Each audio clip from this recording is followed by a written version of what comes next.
How's it going, everyone? Sebastian here. Today, due to popular demand, I'm going to begin doing a product research series for Amazon sellers. So this is going to be series 1. If you subscribe to my channel, I'm going to go ahead and release these within the next couple weeks. I think I'm going to do 3 series, and this is going to be comprehensive, out-of-the-box thinking that's going to help either advanced or even new Amazon sellers continue to prosper in the ever-changing environment of Amazon, okay? So today's very first lesson is going to be incredibly important that you are transparent with yourself, because when you're transparent, auditing your product research criteria, you're going to see pitfalls in certain areas that you might not notice if you're not being 100% transparent with your thinking style, okay? So this is going to help shed light on your product research criteria, and the more honest you are with the points we're going to be going over today, the faster you're going to succeed as an Amazon seller. I hope that makes sense, because you're going to be honest with yourself, and this is going to outline how to be objective when you're conducting product research. All right. So with that mouthful out of the way, let's go ahead and begin. So the very first point to this product research checklist, if you will, is type in your main keyword phrase on Amazon and check all the products, the first and second page, and see if these products are identical products. So that should go without saying, but essentially if you're typing in your main product keyword phrase, and you might have a few keywords in there, and when you're doing your product research, if you're noticing that all the products on the first and second page all look the same, you're gonna have to really consider that, one, they're all getting the same products from the same manufacturers.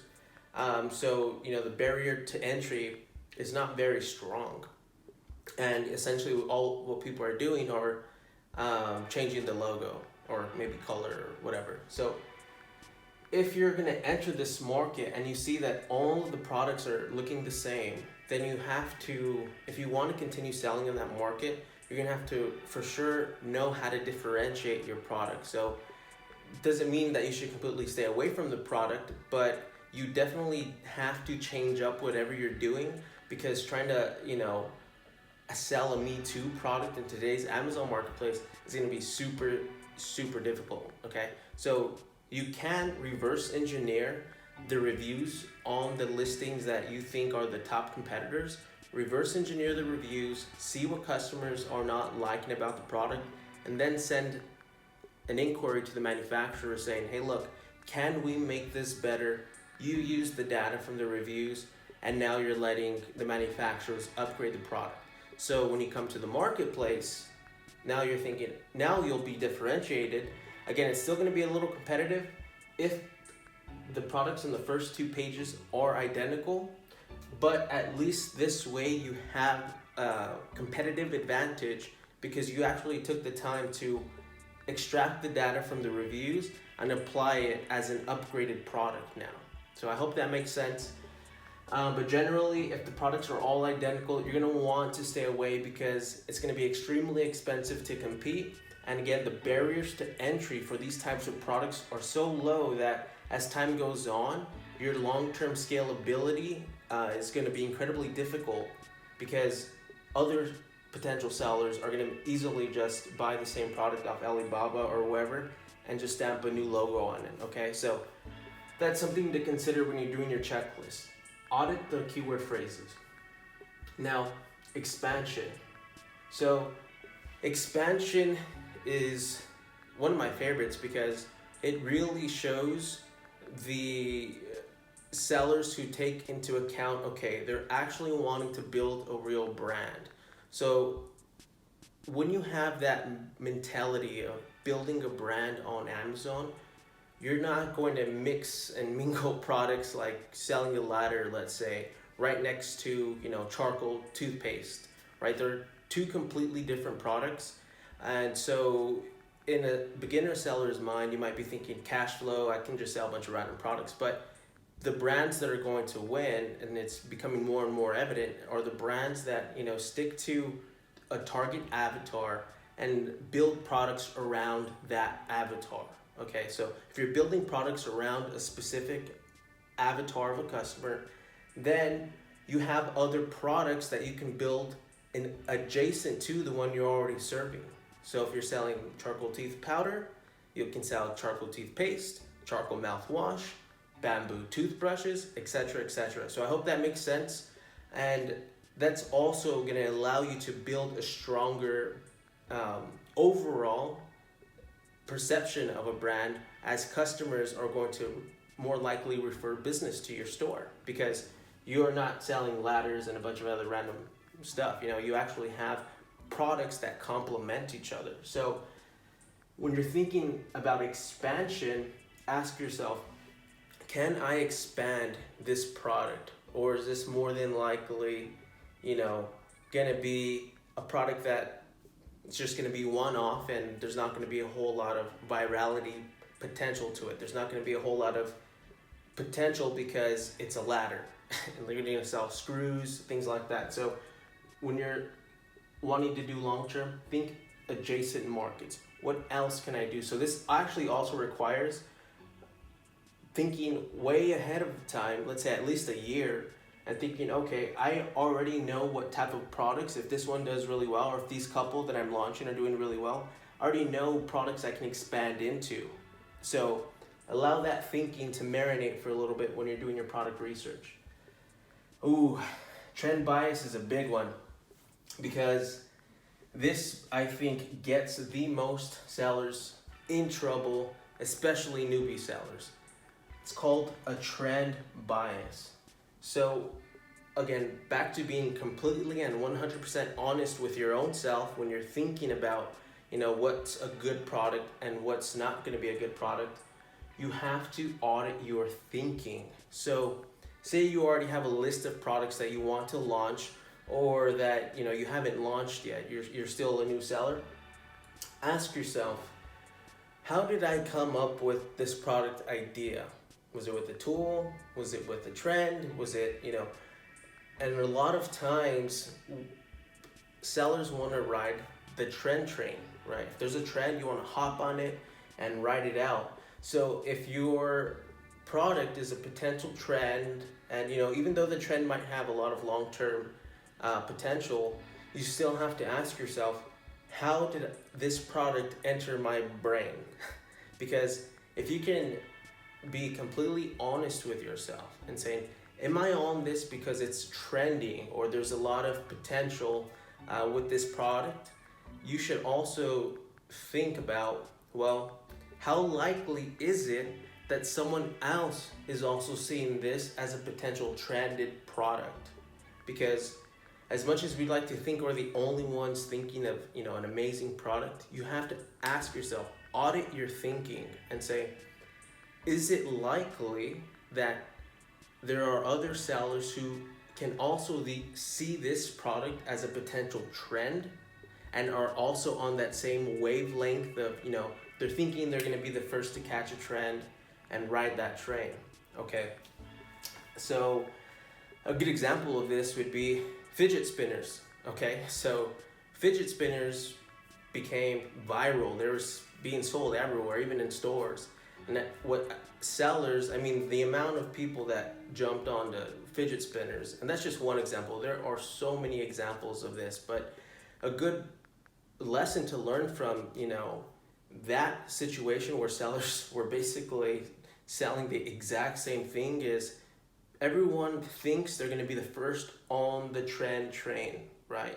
And so if the sellers actually had some business logic, then they would have asked themselves, what's the likelihood of someone else getting this right now while it's hot and doing exactly what I'm doing? So there's no differentiating factor, and then there's also short-term thinking rather than long-term brand thinking. So that gets a lot of sellers into hot water. It's not auditing your thinking process. It's called the trend bias. Because it's trending, you're hopping onto it without being objective completely, or without looking at all the parameters logically to say that this is a good product for you to move into or not. So with that being said, audit your thinking. You've probably never heard of something like that before, but this just relates to not being subjected to a trend bias, okay? Profitability. So obviously this is the most important of the 5 for today, but you have to know your numbers. And part of scaling on Amazon is you have to add new products and you have to differentiate those products. But more importantly, you have to make sure you're acquiring these products, inexpensively, but still high quality. You have to get your shipping logistics down for it to make sense for your business. And also you need to know how much money you're gonna make on Amazon long term. So this feeds into Warren Buffett's lesson, buy low, sell high. Buy low, sell high. So that's super simple that's an incredibly amazing and super simple lesson to fathom right away. And it's just basically telling you, don't get yourself into hot water with the product that you're barely scraping by with. So my bottom rule is your net profit should be at least 3 times of what you're requiring the product for. So after your total cost per good per unit, divide that to get your actual total landed cost, shipping, customs fees, anything that's going to acquire logistics, products cost, all the fees you're going to want to have inside of your, if you have a spreadsheet, I hope you're doing all this with the spreadsheet, but look at the spreadsheets, and after you put the Amazon selling fees, subtract it, is your net profit 3 times that of which you acquired your product for. And the reason why it should be 3 times that, 3 times of what your acquired product cost is because that allows you to hedge marketing costs, which is a huge thing. People can get themselves in the hot water, especially with Amazon PPC, because you're spending too much money, but your margins are razor thin. And so if you take a little bit more time to expand your product, make it differentiated, make it new, something that's going to be a lot harder for someone to replicate off of Alibaba, then you'll have what's called an innovator's advantage, the first to market advantage, which basically means you actually took the time to differentiate your product. And now, because everyone's a lookalike on the first page of Amazon, you reverse engineered the reviews, you got a better product, you can sell at a higher price. So selling at that optimal price, you have strong margins. So by the time it takes a competitor to respond to that product, you already have the first mover advantage. So look at your net profit and ask yourself, does this have potential to 3x my return? Net profit after fees, after everything, 3x your net profit should be at least 3 times what you're getting your product for. Okay? So, and a lot of times this also comes from building a superior product. Building a superior product, you don't have to sell, what everyone else is selling for. You can sell at a much higher premium price. You just have to do the homework yourself and bring something with value to the marketplace that'll support that cost. Okay? So, and quality, brand reputation. So quality over quantity. Okay? It's going to be much easier and more profitable for you to sell 500 units of an amazing product than it will be to sell 3,000 units of a lookalike product on page 1. Okay? Because selling 3,000 units of a lookalike product that's not differentiated, quality is you literally just said, click, give me 3,000 units and stamp a logo on it.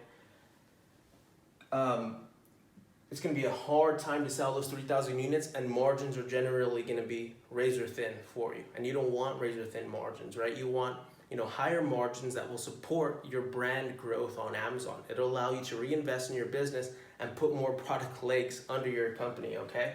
And brand reputation is so important on Amazon because if you have a so-so quality product, maybe you're not doing inspections on your product, you haven't looked into refining the product, you just literally bought it off Alibaba, odds are the products are going to be something they've just been storing in their warehouse, and they'll say, look, we've already made these, we'll just stamp your logo on it. Okay, to tell you that, say no, you need to actually build my product. And a lot of times the MLQ doesn't have to be as high as you're thinking, okay?